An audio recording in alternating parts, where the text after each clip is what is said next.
Welcome to the Fit for Success podcast. Brian Semling is an experienced entrepreneur with over 25 years in business. He is the founder and CEO of Blitz Innovation. He has built several brands such as Brian's Toys, a collectible toy business, to several Amazon FBA brands like Strictly Bricks and Clever Creations. His latest adventure is Rovux, a modern athleisure footwear brand which can be found at rovuxfootwear.com. On the podcast, Brian will talk with other entrepreneurs and social media influencers about their entrepreneurial journey, from what it takes to start and run a business to how they may continue to grow their brands and where they see themselves in their businesses in the future. And now, here's your host, Brian Semling. Welcome to the Fit for Success podcast. I'm Brian Semling. Today, our guest is Erik Bartell. He has over 200,000 followers on Instagram, and he's an entrepreneur as well. So just want to welcome Erik to the show today. Hey, Erik. Hey, thanks for having me, Brian. So Erik, it's been good getting to know you here today, and just like you to take a couple minutes to tell us about your journey and what's kind of led you to this point in your career as an influencer and an entrepreneur. Just tell us about some of your background and what got you from start to where you're at. Of course, and for brevity's sake, I'll shorten it based off of what we talked about earlier. You bet. Yeah, so I mean, I've always been into fitness and sports since I was young, and I think they're utterly important because sports especially is such a great opportunity to just get structure in your life at a young age. We were talking about your son a little bit and how he's developing goals from fitness and from sports itself, but that has framed who I am today. And so coming out of school, we talked a little bit about it. I ended up getting a full ride to DePaul University after high school. I went there and I wasn't extremely happy with my classmates because it's a private university. It's like $40,000 a year to go there. And it was a very big deal to me. I was the first in my family to go to college. And I felt like a lot of my classmates didn't have the same gratitude or appreciation for the opportunity they were afforded. I didn't really fit in. And so I ended up actually enlisting my freshman year. Luckily for me, my mom kind of talked me into doing the Army Reserves as opposed to active duty. And so I finished that year out. I went to boot camp, did that whole thing, and I ended up getting actually recruited to the ROTC program at DePaul. And so I finished my other 3 years and graduated college, and 2 weeks later I was at Fort Benning, Georgia, training to become an infantry officer. I was in the infantry for 5 years. I did one deployment to Afghanistan and ended up getting out around 2018. And my idea was going to be to go back to grad school, and I was wanting to do something still fitness on the side. So I actually applied to a nonprofit program that trained. It was brand new, and their idea was that they would train veterans to become personal trainers and help them find jobs in gyms. And I was like, I can do that while I'm in grad school to give me something to still stay relevant in the fitness world, still get to do what I love, and then also go after my doctorate. And so I ended up getting a call from the executive director of that nonprofit at the time. He's like, hey, I read your resume. You have a ton of great experience. I'd love for you to come out and just kind of see what we're doing. There's a potential position opening as a director of operations, if that's something that could even remotely interest you. And so I went out, I looked at all of their operations. I redid everything. They pretty much hired me on the spot. And I became the director of operations of that nonprofit. And literally, I think 6 months later, they moved me into the executive director position. I was running it. We ran a bunch of programs for the next year. We ended up getting the attention of John Cena. And so we brought him on as pretty much our main spokesperson. He helped us raise a few $1 million by going on Echelon and doing a fundraising campaign over a matter of months for us. And that nonprofit now is pretty successful, and they're opening up a camp. On the side of that, I was also running a gym in New York City. It was a very high-end gym, and we had pretty much our clientele was C-suite executives, celebrities, models, athletes. And so it was a great opportunity for me to just learn from some of the best trainers in New York and also get my name out there, meet a ton of people. And so I built this really strong training team, ran that gym for roughly a year before kind of moving on to the next thing, which was actually consulting. And so I started consulting for some bigger fitness entities and corporations and startups. One of them we talked about was Spartan. Worked with them, helped them kind of do different things, helped them launch DecaFit, which was a really successful program now running indoors. It's the indoor equivalent of Spartan Race. And then I ended up getting recruited from one of the new startups I was talking to, which is bravo. It's a military native personal care line, pretty much. And they were just starting out. They needed someone to really help them build the community, help build the social platform, and then also kind of build the brand, because you had to understand military, you had to understand fitness, you had to understand marketing, and I kind of like fit so well into that role. So I ended up accepting that position and became one of like the first 5 of the founding team, outside of the 2 CEOs, and a couple people came before me, and we just started building. And so Bravo Sierra is doing exceptionally well. We're available in Target now in under 2 years. It's like miraculous. But it stems back to kind of how we develop our products. We develop them with military service members and veterans. And you and I talked about it a little bit earlier, but like the one thing I will say about anyone who's served in the military is they're not going to hold back their feedback. If you send them a product and they think it's garbage, they're going to let you know, and they're going to let you know how to fix it. And so it was kind of a perfect program that we developed there. And so now we test with like 2,700 service members and veterans who we send products to for free, and they give us feedback and make it the products as great as they are. And so through that, we got, I think it was the 2019 Best Deodorant Award. And then Target recognized us. They were like, we're interested, brought us in. Through that same program, we also do surveys all the time. And they're like, hey, what do you guys want to see next? And this is where we got some interesting feedback. But one of the things they wanted to see was a clean energy drink. And I told you a little bit earlier, but like when you're in the military, the one thing that you see all the time and the one thing you need all the time is energy drinks.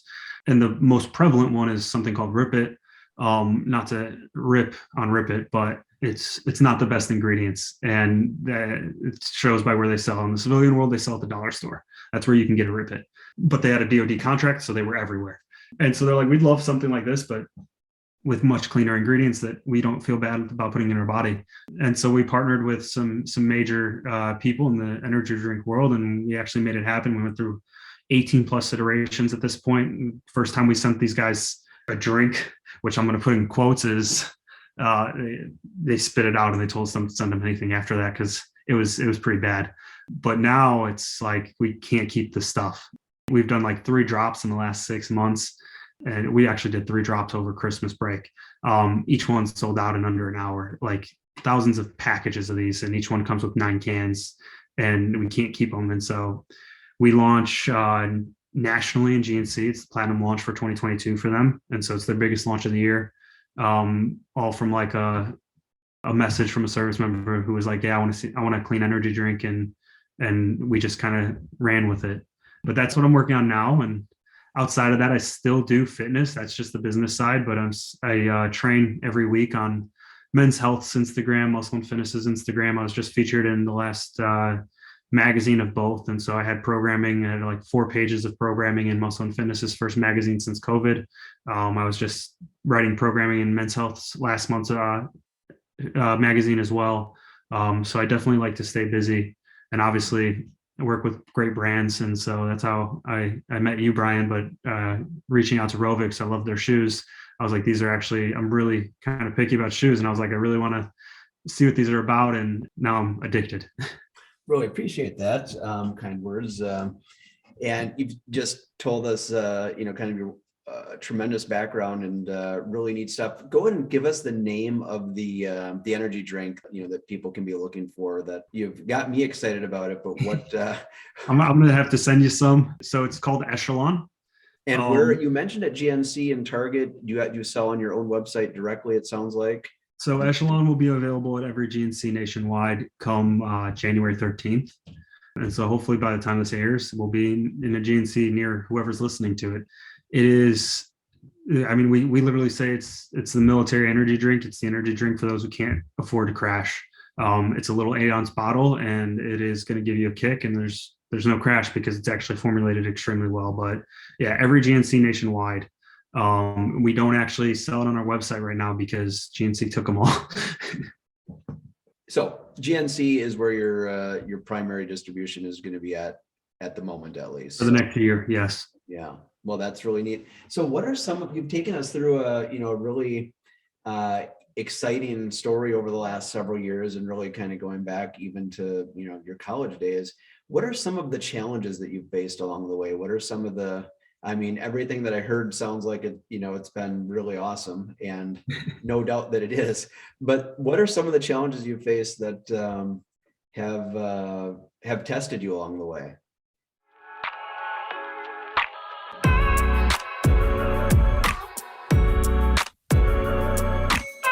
Rovox, where fashion meets fitness.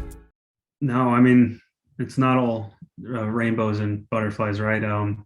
I think, and I'm not alone in this, but actually getting out of the military is probably one of the scariest things you can do. And I think a lot of guys and girls in the military kind of plan on getting out one day, right? You can't stay in forever. Whether you retire or not, you retire in 20 years. And it's like, what do you do next? I remember, and I compare it to this, but I remember when I was graduating college and all of my classmates were like, what do I do next? What is, like, I'm so scared. Is there a job market out there for me? I was a psychology major too, so that didn't help.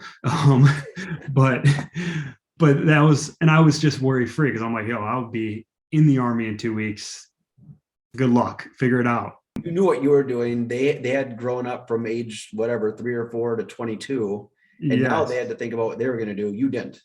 And I didn't. And then getting out of the military, and I think it's even more scary, I guess, but like in the military, it's a very comfortable and safe place, right? They give you a stipend for your house. They give you a stipend for food. They're like, use this money for your living situation. Use this money for your food. And I'm going to tell you exactly what you're going to do for the next 2 months. Don't worry about it. You don't make plans. And then you get out and you're like, what am I going to do? How do I translate my service into something that an executive or wherever I want to get into as far as job scope is going to understand that's valuable to them? And so I think that's probably the scariest thing. And it's definitely something a lot of people deal with. And I was lucky enough, it was just me and my wife at the time. I didn't have kids. But then if you had kids in the mix, I mean, you completely understand that how scary that could be to completely switch career paths out of something that's so secure into something that you've never dealt with, because most people who join the military join out of high school. Right. And so that was scary. And I was very lucky to kind of fall into a position that I really understood, being operations. Like as an officer in the Army, you do plenty of it. It's just, how do I do it in a different scope? And then really retranslating a lot of the skill sets from like leadership and people management and turning that into something that an executive or a managerial role becomes very enticing. And so I was very lucky that I fell into roles, or at least jumped into roles that I could harness those and make myself very valuable. But that's not the case for everyone. And so that was really scary. And there was definitely a lot of uncertainty there. It sounds like the military really, well, it was a scary transition. It really did prepare you well, like your skills combined with what the military, how what you learned and developed and grew in the military, really did prepare you well for what was next. You just didn't know exactly how that was going to play out, basically. But completely. And I mean, don't get me wrong. My psychology background helped to a degree in the marketing side, and just having a natural understanding and inclination of people and behaviors. But I mean, you can't really put a lot of what I did in the military on a resume and be like, it's good. Like, I was in the infantry. Like, we walked around a lot. We shotguns, and outside of leadership and management, like, it's a hard sell. And I think that's what most people struggle with. But you can find high level. Those are like management, leadership, operations. Those are very valuable. But there isn't a direct. You can't go to a company and be like, well, you have a job doing, the job that they have for you that's X is not the same as what you did in the military. Why? Like walking around with, guns and being on patrol is just not a normal, you don't go to a corporate job doing that, basically. So 100%. And I mean, there's like a running joke in the military, kind of like meme world, which is getting into the social media side of things, but it's like putting on your resume, like, I managed $2 million in property book as whatever in the Army. And it's like, what does an executive care? Like, you had a few military vehicles, but like, it's exactly what guys think is going to be really enticing. And then it's like, okay, what do I need to put on my resume here? And what's actually going to make something meaningful, as opposed to like what in the military you put on your military resume, and they care. Yeah, and it sounds like it's largely two different things. So want to thank you for your service, by the way, and obviously very glad that your transition went well. Part of your work has been helping other veterans transition as well. So that's, so that's also, great work that you're doing that relates to. So how did you get into the social influencing world? Because that's, yeah, go ahead. No, so it's actually kind of weird, but I didn't have an Instagram until, I don't know, it's like 25, 26 maybe. And it was like towards maybe halfway through the Army. I used to lead my soldiers through workouts, obviously. And so outside of our morning workout, I would take one or two of them to the gym with me. And I would let them follow along to my workout, because most of the time these guys are 18, 19. They don't really have a footing in what they're doing. At that point, I was really well into it and had done a lot of different training regimens and stuff. And I was pretty knowledgeable already. And so I would take them with me, but like, you can't take 30 soldiers with you to the workout. So I had a Snapchat at the time. So I would put like each move on my Snapchat and I would just send it to them.